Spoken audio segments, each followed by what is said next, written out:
And the Midianites sold Joseph into Egypt unto Potiphar, an officer of Pharaoh's and captain of the guard. And Joseph was brought down to Egypt. And Potiphar, an officer of Pharaoh, captain of the guard, an Egyptian, bought him of the hands of the Ishmaelites, which had brought him down thither. So now he's a slave.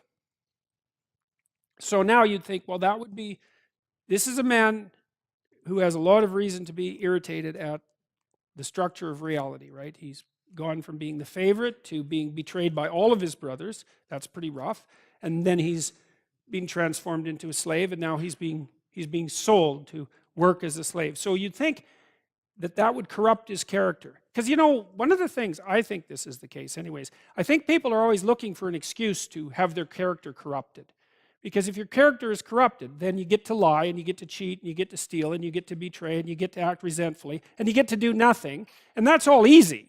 It's easier to lie than to tell the truth. It's easier to do nothing than to do something. So there's always part of you thinking, well, I need a justification for being useless and horrible, because that'd be a lot less work.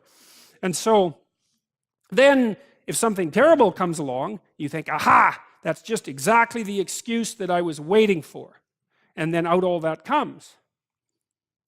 You know, Solzhenitsyn, when he was in the concentration camps in Russia, watching how people behaved, you know, he said that there were people that were put in the camps who immediately became trustees or guards, and they were even more vicious than the people who had been hired as guards. And his idea was that they had collected all that, he called it foulness, if I remember correctly, around them in normal life. But they didn't have the opportunity to express it. But as soon as you gave them the opportunity, it was like, there it was, right away. And so one of the messages that seems to echo through these Old Testament stories is that just because something terrible happens to you doesn't mean that you get to wander off the path and make things worse. And maybe it doesn't matter how terrible it is that what happens to you. And that's a tough call, you know, because you see people now and then in life who, they've really got it rough, man. Like 50 bad things are happening to them at the same time. And you think, oh, it's no wonder. If you were bitter and resentful and hostile, it'd be like, yeah, no wonder. But then you meet people, and Solzhenitsyn again talked about this in the Gulag Archipelago. He said he met lots of people in the, not lots, he met enough people to impress him in the concentration camp system who didn't allow their misfortunes to corrupt them. And that's something, man. Because maybe the only real misfortune is to become corrupted.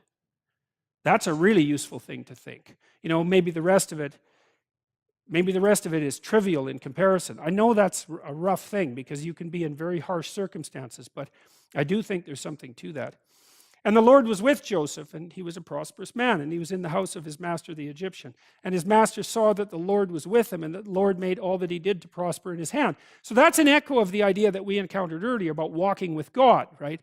So Adam walked with God before he ate the fruit with Eve, and then he wouldn't walk with God. And then Noah walked with God, and Abraham walked with God. And so the idea is, well, that's that alignment with the highest ideal. I think it's something like that. And you know, we could think about that as a metaphysical claim as well. But I don't think it is. I mean, I've got thousands of letters now in the last year from people who have told me that they were in a pit. That's exactly right. And that they decided that they were going to try to put their lives together. And that it worked. And so that's really something, you know. And they write surprised. It's like, well, I decided that I was going to work hard at what I was doing, and I wasn't going to lie any more than absolutely necessary. I thought I'd give it a try for a few months, you know. And all sorts of good things started to happen to me. It's like, maybe that's how the world works. Now, obviously, it doesn't work like that all the time, right? Because you can get sliced off at the knees. I mean, there's an arbitrary element to existence that you can't wish away. But that doesn't mean that there aren't bad strategies and good strategies. And so I do think that one of the most fundamental existential questions is, like, if things aren't going well for you in your life, is, are you absolutely certain that you're doing absolutely everything you can to put things in order? Because if you're not, then you shouldn't complain, because you don't know to what degree you're actually contributing or even causing the circumstance. Now that's a very annoying thing to think, and I'm not trying to blame the victim. I know that people end up with lung cancer because they were exposed to asbestos. I'm not trying to, although I also know too that if you have lung cancer because you've been exposed to asbestos, that can be a tragedy or it can be hell, and to some degree that depends on how you conduct yourself.